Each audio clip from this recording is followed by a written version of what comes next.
Hello YouTube, this is the first and only potato cannon that I've ever built. Started in early 2011 and ended mid-2012, my sophomore and junior year in high school. You could say this is what I did instead of having a social life. I was 15 to 17 when I designed this. There was never really a concrete plan, but as a result there are a few things that were not ideal about the design, namely this main valve. The seal was pretty poorly thought out, so a couple of years ago when I shot it, the entire rubber gasket kind of thing, which was just like a piece of flat rubber with a O-ring glued to it, just kind of went away.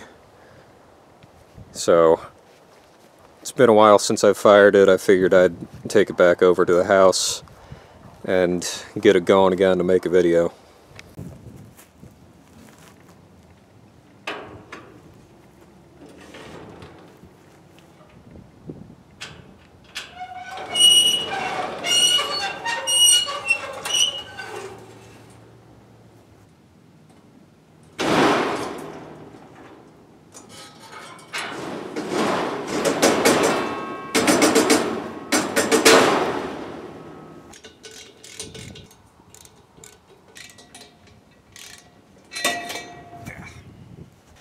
Well, amazingly, it looks like the original seal is actually still here.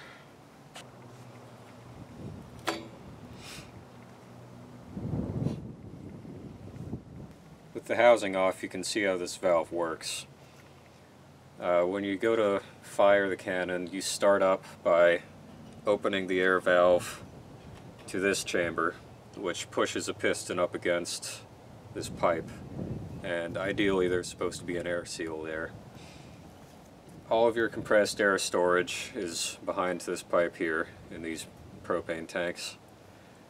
And once you've got the seal created up against the face of this pipe, you open up this other valve that starts pressurizing the tanks.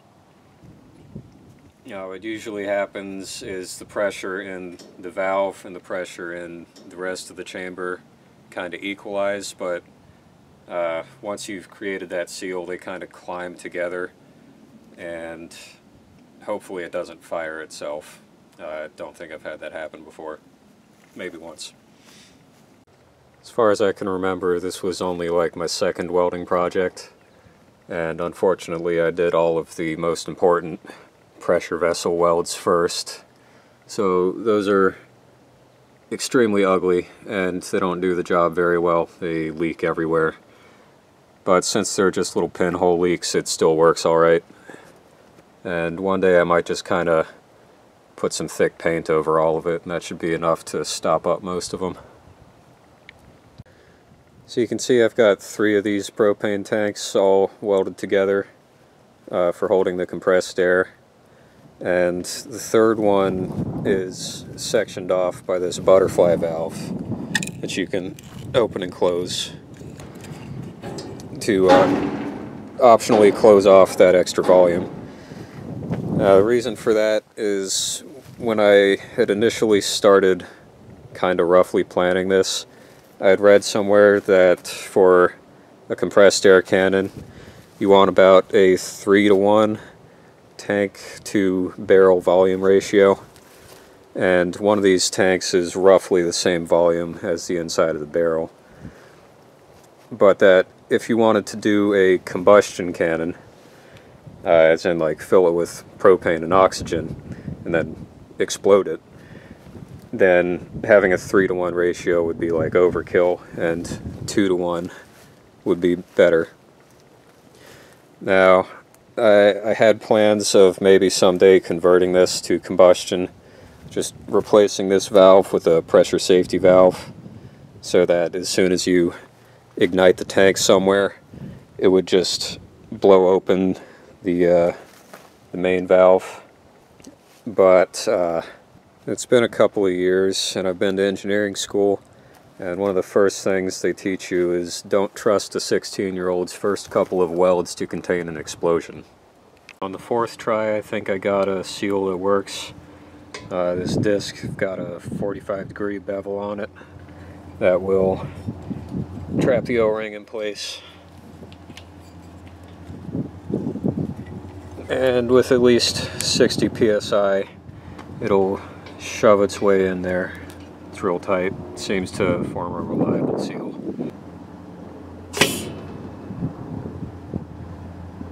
We're up to 90 pounds, and that's about as high as I ever shoot it, so we're gonna let it go.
No, it just went through that damn.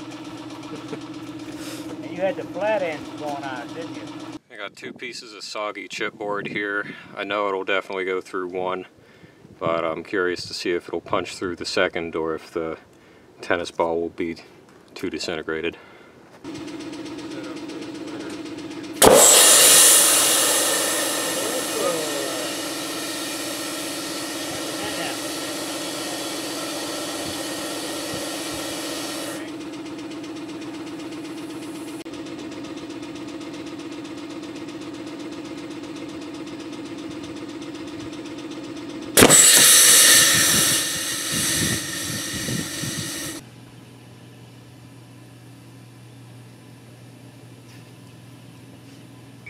If you look closely at this thing, you'll notice it looks like it's been cobbled together out of garbage, and that's not far from the truth. I found most of these pipes for the manifold in the woods, but garbage piles in the woods are not a super reliable source for material, so luckily my parents were supportive enough to help out with some of the bigger things, like the 3 tanks and the 20-foot aluminum barrel.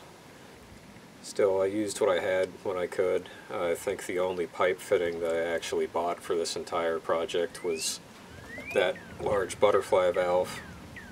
That's why the valving looks like a bit of a mess. In the middle of the barrel there is actually a seam. It's meant to be able to come apart and fold in half for transportation. But I've never really moved this thing that far, and it's kind of a pain to get the barrel aligned back together again. So I think I only took it apart once that way. And besides, if I wanted to transport it on the road, I would have to load up the front end of the trailer with a bunch of dead weight, because in order to get this thing to tilt back 45 degrees, I had to put it like at the very back end of the trailer, which is terrible for weight distribution. And the whole reloading mechanism is about as janky as it could get. So obviously I'm probably going to revisit a lot of this in future videos, try and make it a little more reliable. It doesn't always line up exactly with the barrel. The O-ring keeps blowing out of the valve even now, and I'm tired of taking it apart to put a new one in. This probably won't be the last video that features the cannon, and I also do other stuff, so subscribe for updates. Maybe I'll even shoot a potato out of it. I know I call it a potato cannon sometimes, but I think I only ever shot one potato out of it. It was at a stack of plywood, and it obliterated the plywood obviously, but there was no sign of that potato. I can only assume it turned into a fine potatoey mist and went away.